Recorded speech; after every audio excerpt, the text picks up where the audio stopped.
There is peace in solitude. When you spend a night in the Alvord desert, you really grasp that concept, have that calmness stand over you.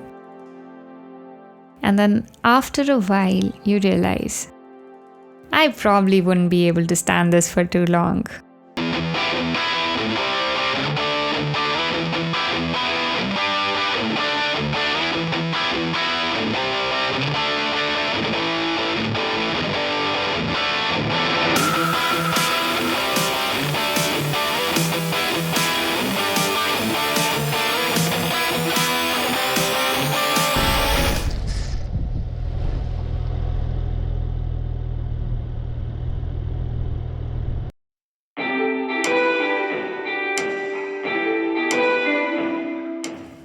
This year, I decided to spend my birthday in Alvord Desert.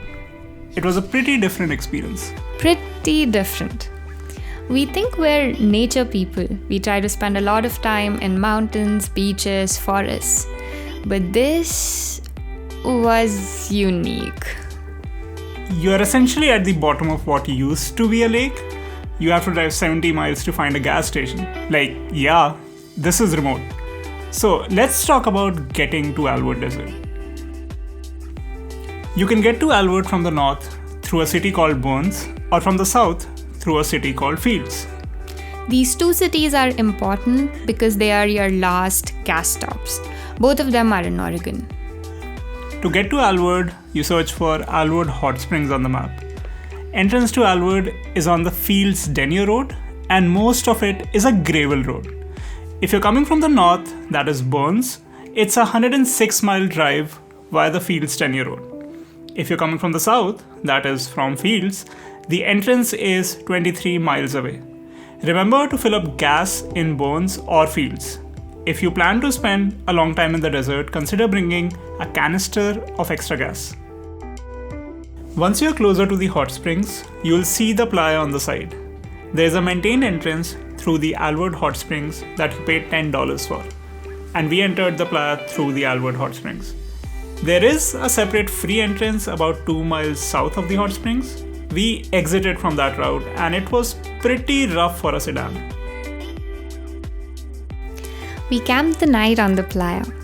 People tend to drive at very high speeds, so make sure you have lamps to light up your tent so visible from afar, and try camping close to the boundary. It can get really windy at night, so if you plan to cook, you might need some shade. We did not have that, so we ended up using our car as cover and placed bags next to it to prevent wind from sweeping in from below the car. Make sure to bring utensils that have lids so you're not eating dusty food. We also carried our headlamps that came in really handy while cooking. Once we were inside the tent, we got a little worried if it would hold up just because it was so windy. We had a $50 tent from Coleman and we had no issues as far as I remember. Well,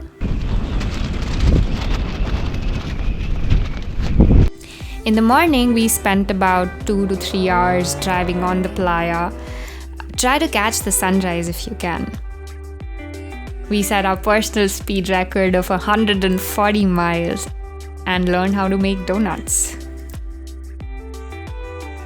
I think you were worried about the car in the beginning.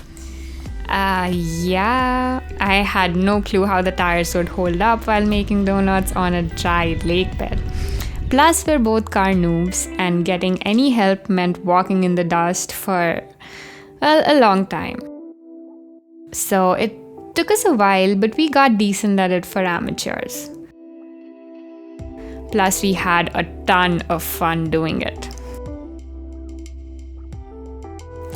That's it for this video. We've added important things to consider and carry for a trip to Alvord Desert in the description box below, so make sure to check that out. And let us know in the comments section if you have been to Alvord or if you have any questions.